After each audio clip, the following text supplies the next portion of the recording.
Hey guys, welcome back to the channel. Today we're reacting to Tyler's brand new video. I investigated the murder capital of America, New Orleans. Honestly, I'm here to learn. This guy does some mad journaling, so let's go. This is New Orleans, the murder capital of America. What's the biggest problem out here in New Orleans? It's like we walking on eggshells.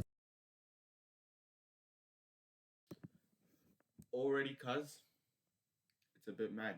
I just said that hard R. White brother just said the hard R. Is that freaking scary? I mean, the good always. You shot 8 times? Twice in both of my arms, twice in both of my legs, one in my chest, you hear me? Check the news. New Orleans now holds the record as the murder capital of the nation. But why is everyone killing each other? And what can be done to fix it? I met up with a local rapper, New Orleans, to find out. I mean, anywhere in New Orleans is the jungle. It happens anywhere in New Orleans. Kidnapping, carjacking, all of the above. If I were to leave my car parked out here with the keys in it. It wouldn't be out here for an hour. Really? I guarantee you that. And 10 minutes in, we stumbled upon a murder scene where someone was killed just last night. How long you been out here in New Orleans? Oh, man. Probably got killed around the corner. Oh, you said someone just got killed right around the corner. That's what you just said. Someone was literally murdered right here? Yeah, I don't know what specific spot, but when I came through, I saw the police cars from like right there. You see a murder scene out here? I did see the police out here. I didn't see if anything happened. Bro. Okay. How is it living out here? It's not bad. Okay. When you go for a walk at night, you looking behind your shoulder or what? I don't usually walk at night, though. Has New Orleans gotten more dangerous over the years? Yeah, very dangerous. It's wicked in the streets, bro. What do you mean by that? Hey, you gotta keep a pole. You know it's the murder capital of America? You're right. Check the news. You can I see the news. Should we be strapped out here? Y'all not strapped? Did you see anyone get killed out here? Yeah, I seen that growing up all my life. I probably seen my first shooting when I was maybe like 5 or 6, just walking up the street, walking around the corner to my mama's house, seeing if she got off work, and I seen a dude, he just put out a gun and told the nigga like, where my $20 at? And he shot at him over $20.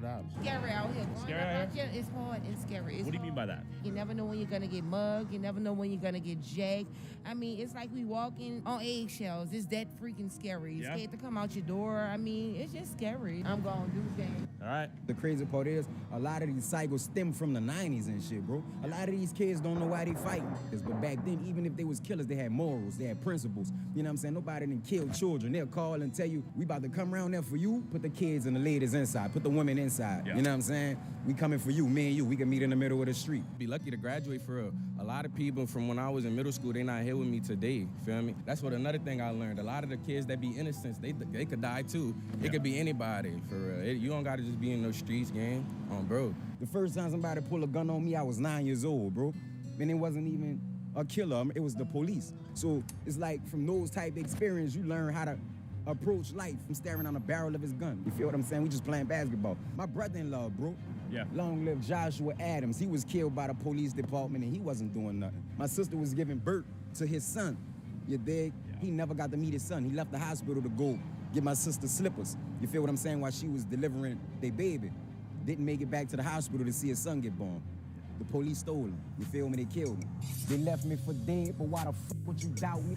I come from public housing, paid mama bills as a child, never knew shit about allowance. This ain't for fortune and fame. This from the torture and pain. Before this mic made me sane, I wrote this all on my brain. Some of my bitches just changed. Now they gon' pack up your funeral. That's why I ride with the Glock. Young niggas dying from cops, but all my faith in the Lord, cause you could die with a cock. That was crazy. You just spoke like a whole social commentary in that rap. If it don't come from the heart, it ain't New Orleans. Whoa. I then learned why New Orleans got into rapping in the first place and how crime and violence has impacted him. I learned how to write raps because my pops was incarcerated my entire life, bro, up until I graduated high school. And I had to learn how to write letters to him. That's how we communicated. A year and a half ago, that started like a series of funerals for me. I went to over 10 funerals from some of the closest people that I love. We sweep shit under the rug, take it on our chin and go. That we numb the violence. You know, you got a lot like that fentanyl shit. I lost like 3 or 4 friends from fentanyl overdoses this year. Crime, violence, gangs, and drug addiction seem to be baked into the culture here. And so we headed to the infamous Chef Street, known for prostitution and showing the lengths people go to make money out here. Apparently where a lot of prostitution goes down, women are selling their bodies on the streets. But a lot of them do have like pimps and shit. Yeah, dangerous out there? Yeah, it's protected. They shoot behind the holes. Actually? That's a fact, bro. 9 times out of 10, they do have somebody with them. They protected by somebody in New Orleans. Females not just gonna be on nowhere by themselves. That chick right there. Found one. What are you doing out here today? You working out here? I mean, I got niggas, yeah. What does that mean? I wouldn't say I wouldn't call me a hoe. See, you wouldn't either. No, I'm not calling you a hoe. Yeah, Yeah, I know I got hella niggas and stuff, but yeah, I just got niggas. I got a lot of niggas. What do you mean by that? No, that's like trying to ask me my body count. No, I'm not asking about it. These are my classmates. Like, Okay. these are people I went to school with. So you've been f***ing them for that long? Is that what's going on? I mean, yeah. I mean, I've been f***ing since I've been like 15. Cause no, I'm really not a hoe. I'm really like a wife type. Really like. No, I'm a wife. Like I got, you know, a hood marriage. I got one in jail, and I got my older nigga always. He really my baby daddy. Well, any last words about New Orleans? I mean, the food always good, dick good always. Everything out here be the best for real. Is this street right now known for like prostitution? Certain sections of it. Yeah. They try to run them off, but they come back. What's the biggest problem out here in New Orleans from your perspective? I don't know if I'd want to say. What do you mean? The Yeah?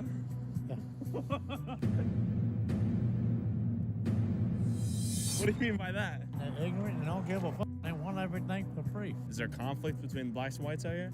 All the time. Like I said, they want everything for free because their great-great-grandfather was a slave.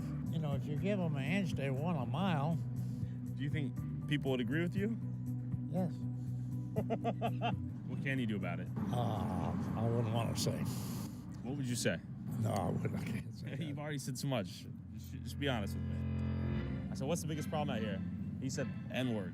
Oh. Yeah, I'm glad I didn't come over there. Yeah, it might have been some trouble, right? Yeah, I'm glad I ain't come over I didn't even know how to respond. I was like, Yeah, damn. bleep that out on camera, yeah. He gonna get himself up. From the outside looking in, it was easy to judge these working girls. But New Orleans emphasized that people out here were doing anything to survive. It's mandatory that you hustle in the city of New Orleans, or you're not gonna survive. There's no resources, there's nobody coming to save you. So, I'm 18 years old, I need a job. What am I doing? Are you robbing somebody? Okay, it's sad to see. As kids making bad decisions, bro, I wouldn't consider none of them as being evil, but you know, the government, society, whoever the judicial system, they'll paint you as that as a child. But for the majority, man, all these kids really needed somebody to talk to. If I pissed off the wrong person out here on the road, what are the chances they're strapped and they'd be willing to shoot me? It's over a 75% chance that they strap.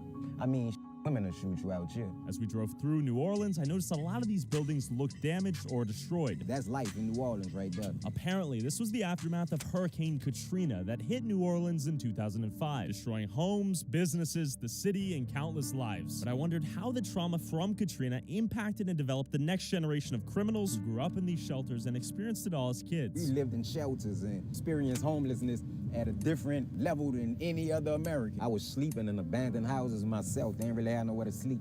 It was get in where you fit in for hotel rooms. We got a lot of these rundown buildings on this side of the city. We're in the east right now. So they grew up thinking they was at war. When they woke up living in them shelters and like that, people got guns pointed at them. They just trying to go use the restroom. I'm talking about little girls have to take a shower in the same place as a grown man have to take a shower, not knowing if he a pedophile or his background or anything. Sure. You know what I'm saying? So growing up in them type of conditions will scar you mentally. It's more than PTSD. It's like it's everything. We had to learn how to live again. Your whole life just wiped away in a matter of a moment. It was one of the worst experiences ever. Yeah. You dig? Seeing dead people, not knowing where your family was at the time. Has New Orleans recovered from that since? No, we recovering, but we haven't fully recovered. Following Katrina, many people are trying to recover and rebuild their city through starting their own businesses and turning their culture and history into a positive opportunity. I met up with the owner of Chicken and Watermelon to understand how important entrepreneurship is for the future of New Orleans. You own a business out here? Yeah, Chicken and Watermelon. And where did the name come from? It's kind of funny. I'm gonna say it like this, back in the day, they raised chickens, they sold watermelons. Yeah. They just put a bad connotation on it to make it seem like it's a bad thing, but this is how you get wealthy. How important is entrepreneurship and business ownership for the youth out here? Man, if you really want to be successful in life, start your own business. The education system dumb down, the charter schools, they dumb down, they ain't trying to teach the kids nothing. And if you talk to the kids, they slow.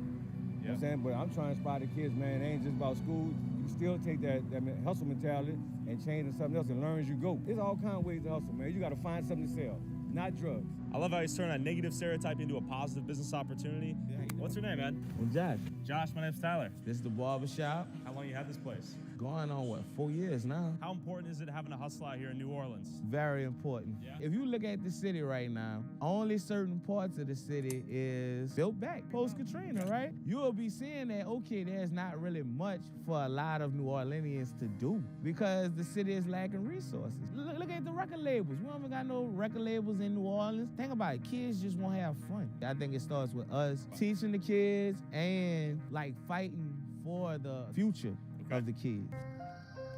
It was obvious that the hope to break the cycle of violence was in the next generation of kids. But with their idols being drill rappers talking about gang violence and murdering each other, it was clear it impacted the culture and mindset of the youth from birth, leading to kids wanting to emulate their favorite rapper, pursuing the life of a gangster rapper, shooting up their ops, and getting shot themselves. We met up with an up-and-coming rapper who wanted to emphasize that the gang life is no joke. What's their name? 3. Are you gonna spit some bars for us? Yeah, I got y'all. Okay.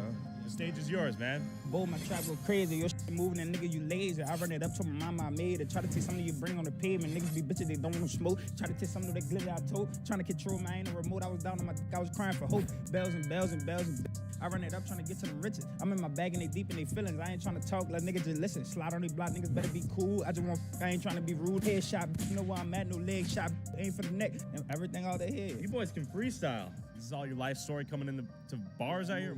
How many times you got hit, bro? 8 times. Twice in both of my arms, twice in both of my legs, one in my chest, you hear me? You been shot 8 times? Yeah. Holy shit. Thank God you're alive. Who shot you? I don't know. Is it that dangerous out here? Yeah. Didn't even give a f. They just shoot and shot, you hear me? Yeah, just wrong place, wrong time, bro. How close this was to your heart? 2-3 inches, you hear me? I was blessed by 2-3 inches. Okay, you have a kid? I got 3. You got 3? Yeah. They inspire you to keep going and just keep fighting for this dream? Most definitely. I got a little girl on the way, you hear me? Do you think the music impacts the next generation of kids in a bad way at all? Yeah, most definitely.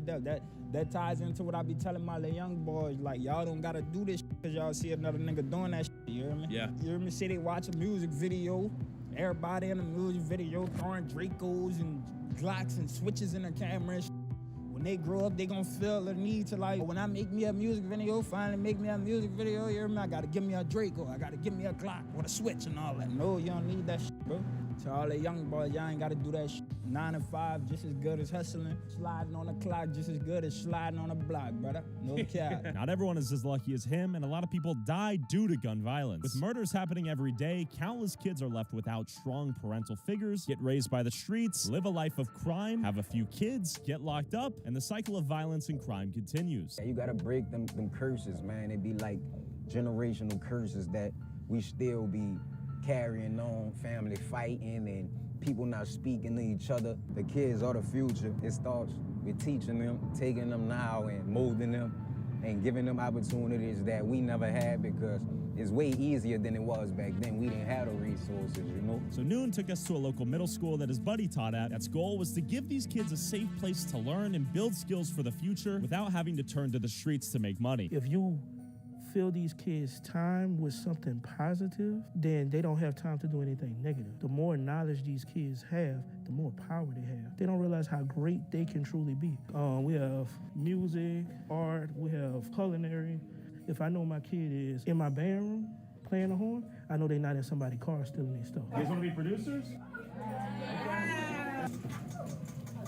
So I get them to send it to me and I listen, and I'd be like, man, it's crazy how creative they is, like they mind. So I try to give them in that class the space to really just open up creatively and just let everything flow. You feel like this is like a home away from home? Yeah, because it got me out a lot of stuff. The reason why this band is important because this gives the kids another opportunity to basically like get away from a lot of different things that they, these kids go through a lot. Like I had kids over the summer lost parents, kids that go home probably didn't eat in the night. This band is like an outlet for them to like basically get away from all of that. And before I left, the proud band teacher wanted to show me the talent and dedication these kids had, but only after a little discipline. I'm gonna be real with y'all. As your band director, I'm getting a little aggravated. I'm gonna have to just start putting y'all out of the band. Say, bro, you come to school to learn. All this other side stuff, some of y'all just too many follow. If you wanna follow something, why you don't follow the good things in life? Like seriously, y'all gonna follow everything negative. Nothing positive, but everything negative. Because y'all starting to put other kids in danger or stuff. You don't care about the next man. You're selfish. Get your mind right. Too many of y'all in the hallway. For what? You come to school to learn, man. Dog, you have to start taking this education stuff serious. Open it up. Bang, hands up.